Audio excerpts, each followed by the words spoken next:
Panelists and audience, thank you for being here. CharGrow, we make organic probiotics for crops. Greater yields, fewer inputs, lower costs. So what's the problem? Conventional growers are killing the soil, the life in the soil. For example, greenhouse farming is laying down 700 pounds of nitrogen fertilizer per acre at a cost of $1,200 per acre. The real problem is growing unhealthy plants in depleted soil, where further costs are incurred when trying to combat pests and disease. The solution? CharGrow makes soil probiotics. In 4-year trial at Virginia Tech with tomatoes, we produced a 51% increase in yield at first pick. That's a $6,000 profit per acre. In container plants at trials at University of Florida, we reduced the need for nitrogen by 15% at a savings of $105 per acre. But again, that savings starts to compound with healthy plants that are more disease resistant, drought resistant, and pest resistant.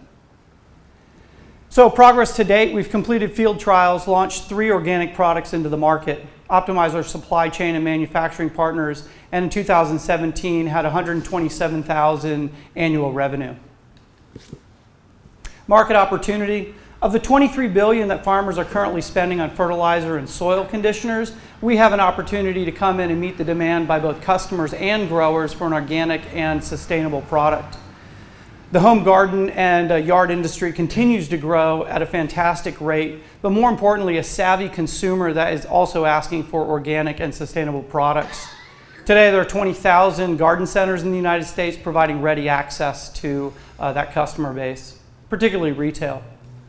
Our competitive advantage, founder John Nilsson has been researching these products for 10 years, and he was early in the industry to use biochar, which is carbon or charcoal, to carry biology to the soil. So he's recognized as an expert in the industry. But really, he's developed a trade secret with a product called biogranules, where the competitive edge is the products used at 2.5% by volume in a growing mix, compared to 20% by competitors. We're going to continue to protect this competitive advantage by innovating quickly in particular applications, particular crops, and creating new formulations. Our team, John Nilsson, soil scientist, ecologist. I'm an entrepreneur with experience in business expansion, marketing, and operations. We have a number of strategic partners that we work with that are giving us access to industry, as well as sharing costs in some research and R&D. 2018 objectives. We want to secure our supply chain. We have already secured a major one, which will start rolling in about 2 weeks. We want to establish 2 regional co-packer relationships. One of those negotiations is undergoing right now. We want to sign our first private label licensing agreement, double revenue in sales, and start selling online. We actually turned on e-commerce in February of this year. We also want to optimize our product mix and advance R&D. We are asking for a near-term investment of $50,000, particularly for working capital to implement our sales and marketing plan, as well as carry forward some R&D. 3-year forecast by 2020, we're anticipating a $1.2 million in gross revenues. We're attributing this primarily to new product sales. We're going to bring some new products online, close some private label licensing agreements. We're going to put our sales and marketing plan into place. It's worth noting not a dollar of marketing has been spent to date. So that'll be a big contributor, and we're going to increase our margins by reducing COGS and increasing direct sales e-commerce. So CharGrow has an idea that has come. Chemical fertilizers have maxed out on their effectiveness, and an alternative is being required. We have a biological formulation that increases plant productivity and performance. In summary, our product is great for farmers, better yield, more profit, also great for the environment. It restores the life to soil. We have proven proprietary formulas, and a multi-billion-dollar market is knocking on our door for disruption. Thank you.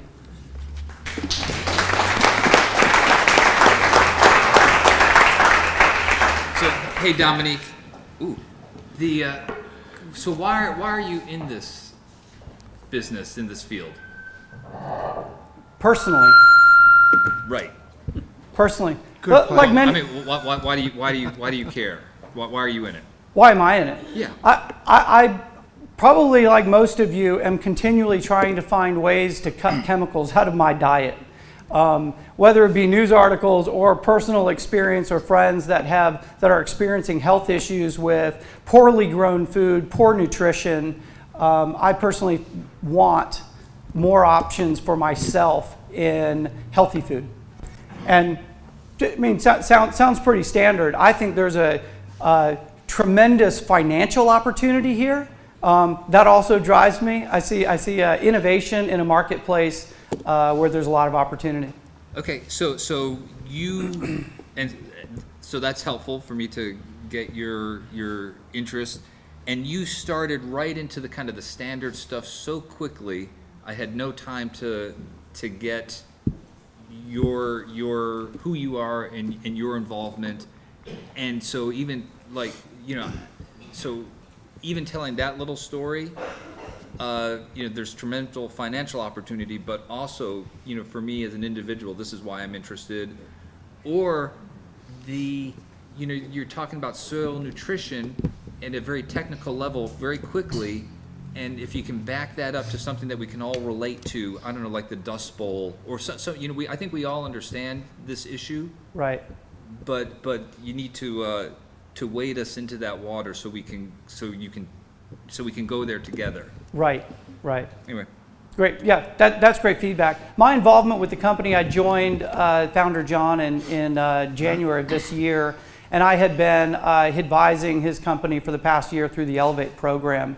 I was moved by what he was doing, and so I worked with him in an advisory capacity and joined the company wanting to move it forward. That's even a better story, that here that you were mentoring him and you were so impressed with the potential of this company that you were, of all the companies that you're mentoring, this is one that you decided to join. I mean, that's a powerful story.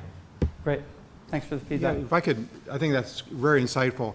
And what resonated, we're killing the soil. We're killing the soil.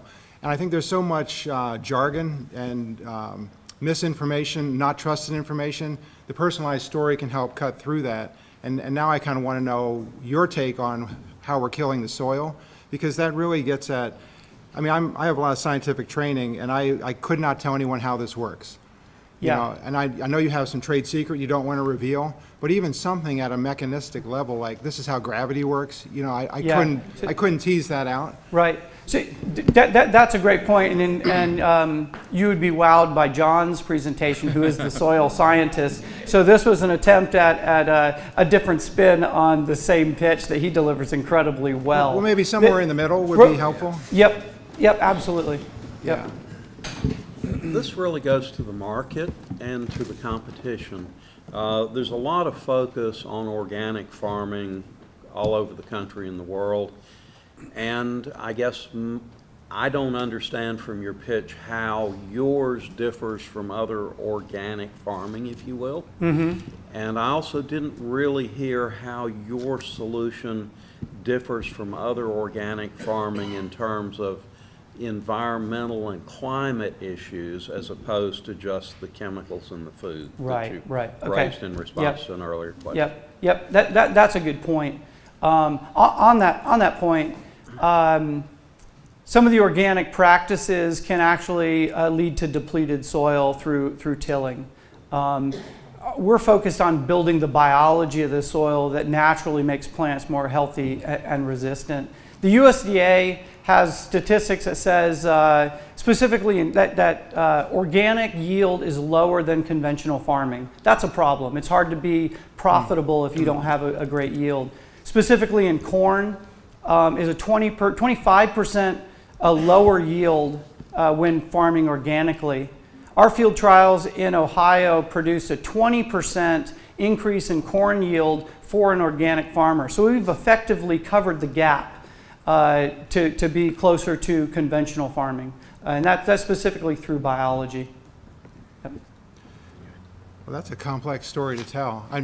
We shouldn't try and solve it here, but I think, and I wouldn't even suggest like a table with check boxes versus the competition, but how do you bring this is a question to ponder, not answer here, but how do you bring this story to life? Because I still go back to it. I mean, everybody would say, well, of course we should be organic, and you just kind of poked at that belief. So how do you bring that to life? It's a good question. That slide didn't make the cut. Yeah. Yeah. But even, it's could you explain it's a that? complex story that needs distilled down. Is there a metaphor or an analog you could share off the top of your head? What's this like? You know, organic's supposed to be so great, and now you're saying you're better than organic. Well, what other situation or whether Well, market have you probiotics seen is that? probably a great example, right? Like we could continue to use antibiotics, or we could be healthier and use natural solutions, right? So That may be- we're healthy. yeah. We're healthier, more resistant. So give us time. I mean, now this sort of style points. You know, give us time for that to sink in. Yeah. I was writing furiously trying to keep up with you, and I couldn't. I wasn't leaning forward yet, and I'm still trying to digest it. Yeah. Yep. I have two more suggestions.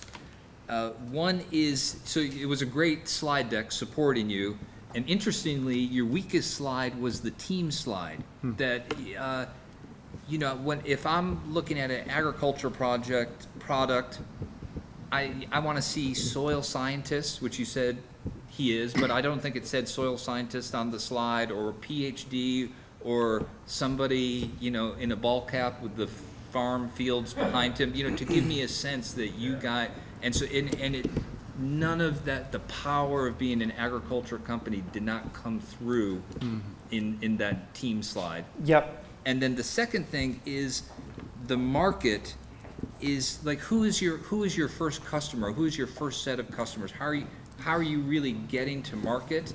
And maybe you said something, but if you did, I missed it.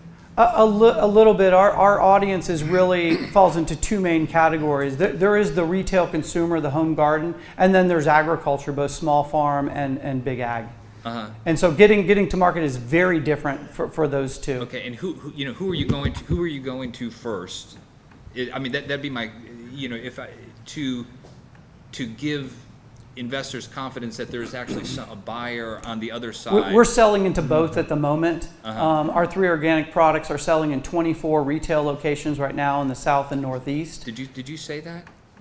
Perhaps not. Because that I mean, wow. I mean, 'cause that's traction. And then in big ag, the challenge there is they're very conservative in their practices, and so to change their practice, they need to go through trials themselves. While we have great data, we need to get products in their hands, which we're doing, and so it's an annual cycle. They need to trial the product, make sure it works for them, and then come back and purchase. And so we have a number of large agriculture, large growers that are trialing the product, and in the coming year, Okay, so given their results, they will and you repeat might have purchase. had that up, and there was a slide that you went through really quickly that I couldn't keep No. up with. But you might have a slide saying traction, that you guys are Right. you guys are actually in the market already, and that's something. I think I need to cut back a number of areas to focus on those to carve out the time. Yeah.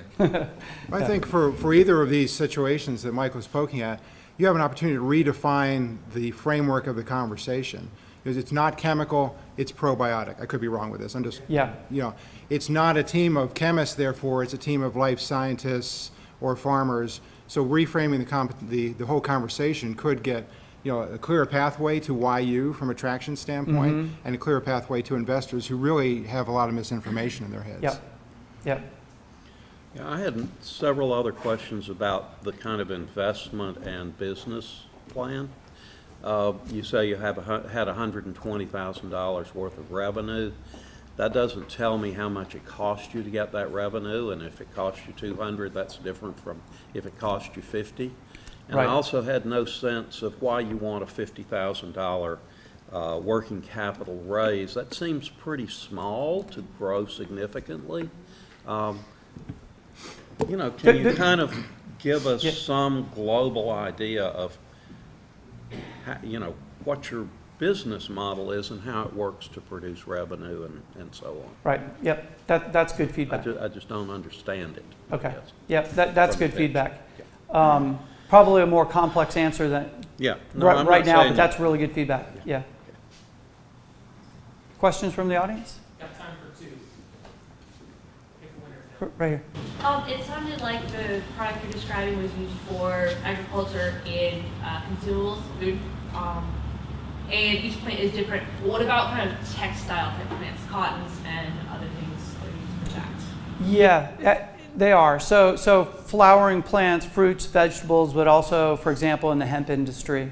What the product does is we're getting earlier germination, a healthier plant, ultimately increased yields, a more disease-resistant plant, which really works across the board. Yeah. And feedback with the plants, I noticed that the examples you gave, the plants were bigger. That doesn't necessarily point to a fruit increase. So that added a couple questions, which I think you answered later. But just be aware that those pictures might be misleading to your point. Sure. And so I think the 51% increase in yield at first pick for tomatoes translates to earlier flowering and fruiting. But yeah, the imagery could be stepped up. Thank you. John, amazing product. As a local organic food farmer, I've been using your product for years and tremendous results. I'm a big believer. Testimonial. Yes. I'm a big believer, and I also think there's a huge cannabis market for this product on the West Coast. I don't know if this is something that you've decided to pivot away from as opposed to towards because of the legal status of it here, but knowing that industry very well, it strikes me that with all the money going into that direction, you have a massive opportunity there. And I'm wondering if that's We're starting to get into that. You are, I yeah. thought maybe North Carolina with industrial hemp would hit a little sooner than it did. Yeah. And it's like pulling teeth. It's These not guys gonna are having happen. such trouble just Yeah. getting the permit to Yeah. grow a little bit. Yeah. So we need to make some field trips to Colorado. Yeah, I turned the volume on. Yeah. Great. Thank you. All right, thanks, Tom.